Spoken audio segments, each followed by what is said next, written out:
Hi friends, నేను మీ Karima saris and blogs.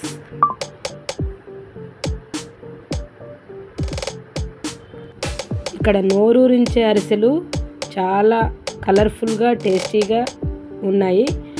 ఇవైతే నేను పక్కా కొలతలతోటి వీడియో అంతా చేశాను. స్కిప్ చేయకుండా చూడండి. మన ఛానల్ కొత్తగా చూస్తున్న వాళ్ళైతే సబ్ చేయండి. వీడియో ప్రాసెస్ అయితే మిస్ అవ్వకుండా చూడండి, ఎందుకంటే ఇవి పక్కా కొలతలతో చేయాలి కదా ఫ్రెండ్స్. ఇక మా బుడ్డోడు రెడీ అయ్యాడు.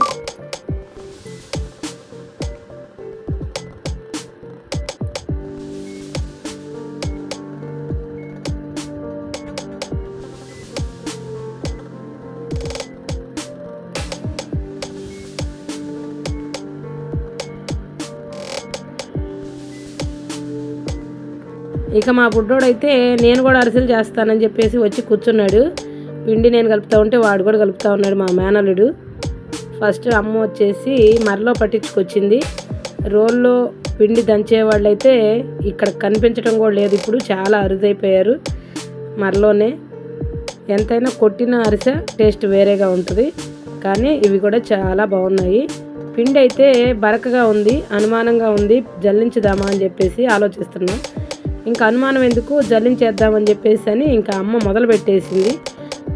ఒక్కొక్కరు ఒక్కొక్కటి చేస్తే త్వరగా అవుతుంది కదా. నేనైతే నెక్స్ట్ బెల్లం అనేది రెడీ చేద్దామని చెప్పేసి నేను రెడీ అయ్యాను. బెల్లం వచ్చేసి మంచి స్వీటు, ఉప్పు తగలకుండా ఉండేది తెచ్చుకోవాలి. మానిక అంటే 2 కేజీలు, 2 కేజీలకి 2 కేజీలు బెల్లం వాడతారు. కేజీన్నర బెల్లం వాడతారు మానికకి, అంటే 2 కేజీలకి కేజీన్నర వాడతారు. లేత పాకం ముదురు పాకం తీసుకునే దానిలో తేడా ఉంటుంది, ఎవరి టేస్ట్ వాళ్ళది. అలానే మేమైతే 2 కేజీలు తీసుకున్నాము. ఇవి గిన్నెలో వేసేసి మనం ఒక ½ లీటర్ వాటర్ పోసేసుకొని కొంచెం సేపు నానబెట్టేసుకోవాలి. ఇలాగా ఇవి నానతా ఉన్నప్పుడు మనం చిన్న చిన్న ప్రాసెస్ ఉంటాయి, అవి చేసేసుకోవాలి.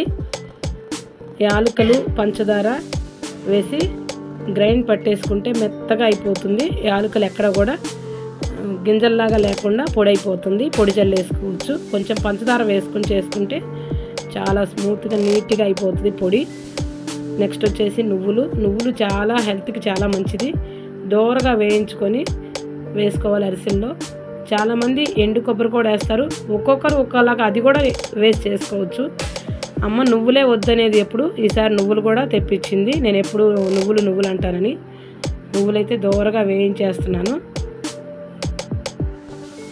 ఎండి కొబ్బరి పొడి కూడా వేసుకుంటారు, ఒక్కొక్కరిది ఒక్కొక్క స్టైలు. మనమైతే ఎండి కొబ్బరి యూజ్ చేయలేదు. నెయ్యి వచ్చేసి మనకి 2 కేజీల బియ్యానికి కేజీ నెయ్యి కంపల్సరీగా పడుతుంది, తప్పనిసరిగా నెయ్యి. మేమైతే అలానే ఎక్కువ అరిసె వత్తకుండా నెయ్యి ఎక్కువ ఉండేలాగే ఉంచుతాము. కొంతమంది అయితే ఇంకా చాలా తక్కువే చెప్తారు నెయ్యి. మేమైతే మానికి కేజీ పడుతుంది కంపల్సరీగా. చూసారా, ఈ నానబెట్టేసిన గిన్నె బెల్లం ఉంది కదా, అది పొయ్యి మీద పెట్టేసి కరిగించేసుకుందాము. పెద్ద మంట మీద పెట్టేసి త్వరగా అయిపోతుంది. ఇలాగా కరిగించేసుకొని ఇవన్నీ పక్కన పెట్టుకోవాలి, ఎందుకంటే మనం మర్చిపోతూ ఉంటాం అప్పుడప్పుడు వేయకుండా. నెయ్యి, యాలక పొడి, నువ్వులు పక్కన పెట్టేసుకొని చూసారా ఇది కరిగిపోయింది. ఎక్కువసేపు కాకుండా కరగగానే తీసేసి బాగా గడ్డలు కరిగేంత వరకు తిప్పుతూ ఉండి మనం దీన్ని ఫిల్టర్ చేసుకోవాలన్నమాట.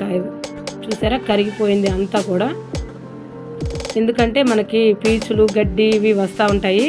చూసారా ఇక్కడ వడపోసేస్తున్నాను, ఇవి రాకుండా. చూసారా చాలా వేస్ట్ అనేది వస్తుంది. చిన్న చిన్న నలకలు గడ్డి పరకలు ఏమన్నా కొన్ని వస్తూ ఉంటాయి బెల్లంలో. ఇగో చూడండి నల్లగా చాలా నలకలు ఉన్నాయి, అవంతా వడపోసేసుకున్నాము శుభ్రంగా.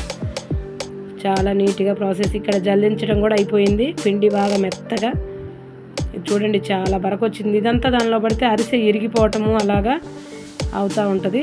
చాలా కేర్గా చేసుకోవాలి మనం అరిసెలు వచ్చేసేటప్పటికి. మళ్ళీ ఇక పాకం అయితే పొయ్యి మీద పెట్టేసాము. అన్ని ప్రాసెస్ రెడీ అయిపోయాయి కదా, పాకం అయితే పొయ్యి మీద పెట్టేసాము. చూడండి ఇది ఫస్ట్ పెట్టినప్పటికీ పాకం వచ్చేటప్పటికి చాలా కలర్స్ మారుతూ ఉంటుంది. మరమరాలతో కూడా మనం ఉండలు చేస్తారు కదా, ఇలా పాకం వచ్చినప్పుడు తీసేసుకుంటారు. కరగగానే ఈ పాకంలో అయితే మరమరాలు ఉండలు చేసుకోవచ్చు. అరిసెలకైతే లేత పాకం కాకుండా ముదిరి పాకం కాకుండా తీసుకుంటే అరిసె అయితే చాలా టేస్ట్గా ఉంటుంది. మనం కొంచెం వాటర్ పక్కన ప్లేట్లో పెట్టేసుకొని కొంచెం గరిటెతో తీసి పాకం వేస్తే పాకం వచ్చిందా లేదా అనేది మనకి అర్థమవుతూ ఉంటుంది.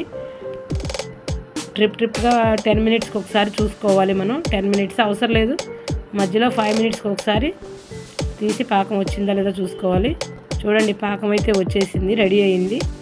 ఇంకొంచెం లేతగా అన్నట్లు ఉంది. చూడండి, టకటక సౌండ్ వచ్చింది మనం ప్లేట్లో వేస్తే.